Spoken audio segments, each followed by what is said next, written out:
Hello, welcome to the review, where I watch all the garbage so y'all don't have to.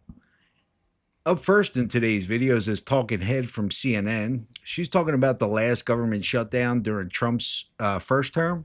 I thought it would be an enjoyable exercise to see how much her take actually aligns with reality. So this should be a fun first minute or two in the video. After that, after we see what this nut job has to say, we're going to go back to Rachel Maddow and her continued vetting of Trump's nominees. So it's going to be a great video. Thanks again for clicking on the link. Enjoy. Passing this bill. A shutdown is incredibly devastating. The last time we had one was under the Trump administration, was the longest in American history. 35 days, cost more than $11 trillion to the American public. So I'm glad. So I got to ask you, who remembers that? Who remembers that shutdown? Who felt it? Does anybody remember when it was? Or what happened? 35 days. And she's saying it costs more than $11 trillion. $11 trillion is a lot of money. So how did this 35 days cost Americans $11 trillion? I mean, seriously. But back to the main question. Who remembers this 36-day long shutdown, 35-day long shut? Who remembers?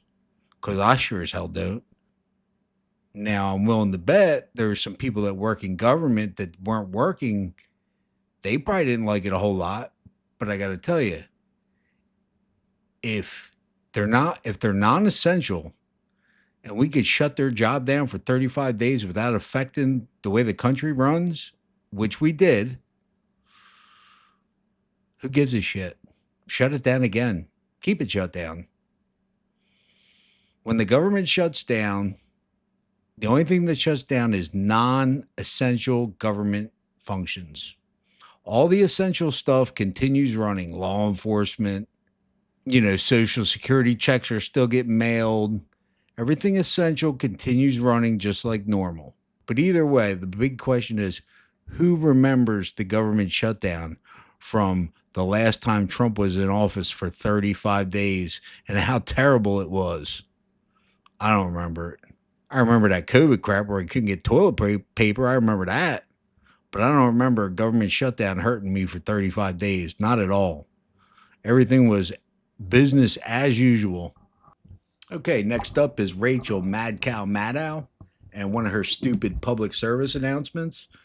What she's been doing with these is vetting Trump's nominees for certain positions. Today's nominee is Kristi Noem. She is currently the governor of South Dakota. She's been picked by Trump to head up Homeland Security. I don't know a ton about her, just a few of the larger stories I've heard. So I'm going to be doing a lot of research as I make this video. I'll do my best to give you guys accurate information. With that said, see how it goes. Well, in the absence of any real vetting the way it's supposed to go, we hope maybe a Rachel Maddow Show public servant announcement can at least help. See how she says there, in absence of any real vetting? First of all, Trump hasn't even taken the oath of office yet. So, the whole thing makes no sense. But then again, it's not designed to make sense. It's designed to make low information voters feel a certain way. None of this is designed to make sense for anybody that actually is informed. Everything that comes out of her mouth is just to make low info voters feel a certain way. The way Rachel wants them to feel about any given subject. Let's continue. Kristi Noem. Now, a minority of people hearing that name will think, Kristi Noem, South Dakota governor. A majority of people hearing that name will think, wait, didn't she shoot a dog? Yes. Yes, she did. More on that in a moment. But here are 5 other things to know about Trump's choice for Homeland Security, a nominee who admittedly is most famous for shooting a defenseless puppy. Thing number 1. Hold the show. Did she just say defenseless puppy? Like I said, all her words are designed to make you feel a certain way. They have nothing to do with actual truth. Christy Nome hunts pheasant. They use dogs to hunt pheasant. Well, they're trying to train this dog, and the dog wasn't having it. So, yeah, the dog jumped out of her truck, attacked this family's chickens, grabbing one chicken at a time, crunching it to death with one bite, then dropping it to attack another. She was untrainable. They had been trying to train her for a while, and then the dog whipped around and tried to bite her. So that was it. She put the dog down. And this, you're talking about a farm, you're talking about things that happen all the time. And honestly, I rather the dog get put down that way than have to go, you know, to the SPCA and have to go through all that shit. A bullet to the head is much faster than the way they do it. I've actually had several dogs in the neighborhood, or I think 2 dogs in my neighborhood had to get put down for biting people. I think they bite 2 people and they take them and they put them down. You don't have a choice. Even though it's unpleasant, you know, the dog had to be put down. You can't have a dog biting people and killing people's animals. You just can't. So it wasn't a, what'd she call it? A harmless, innocent, helpless puppy. Like I said, it's all designed to make you feel a certain way. Has nothing to do with truth. As governor of South Dakota, Kristi Noem once got a significant portion of her entire administration involved in the project of getting her daughter a real estate appraiser's license. This story is true, and I agree that it's something that should not have happened. But, I mean, is it any worse than pardoning your son for something that a jury of his peers found him guilty of? And not only pardoning for that crime, but pardoning him for any crimes that he might have committed in the past 11 years? I mean, really, she helped her daughter get a job. What an evil, terrible person.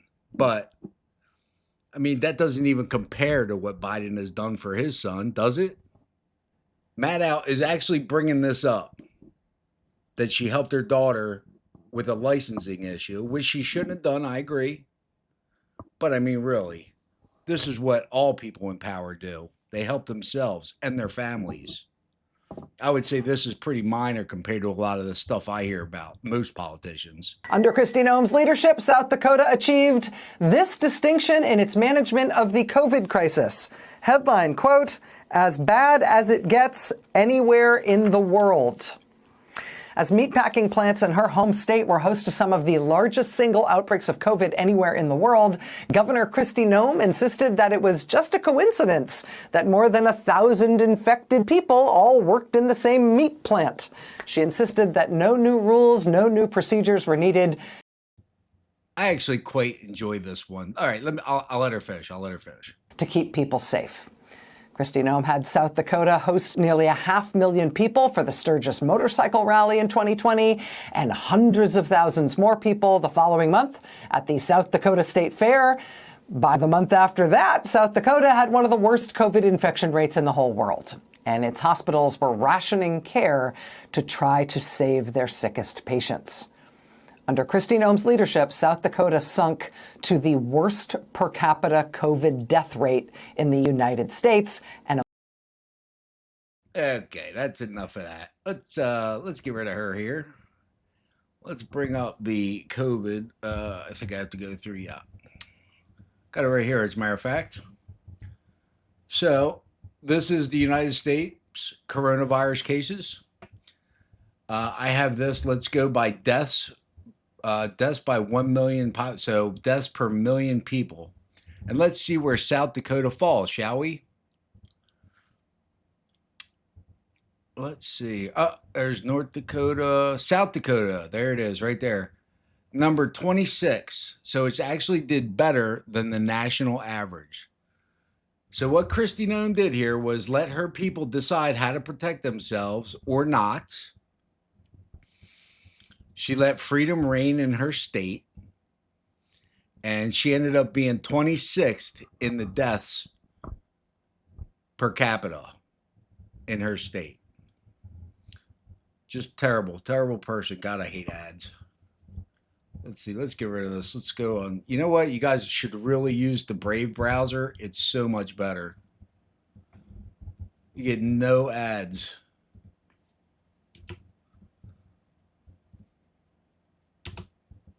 Open this back up. There we go. That's better. No, it's not all jumpy because of all the ads. Yeah, the Brave browser is the best. So, again, all right. So let's do total cases per 1 million population. Let's see where she ranked there. So again, all she did was open up her state. That's what she did. She said, if your businesses want to open, go ahead and open them. We're not going to destroy everybody's livelihood and take your freedom away. She just opened up the state. That's all she did.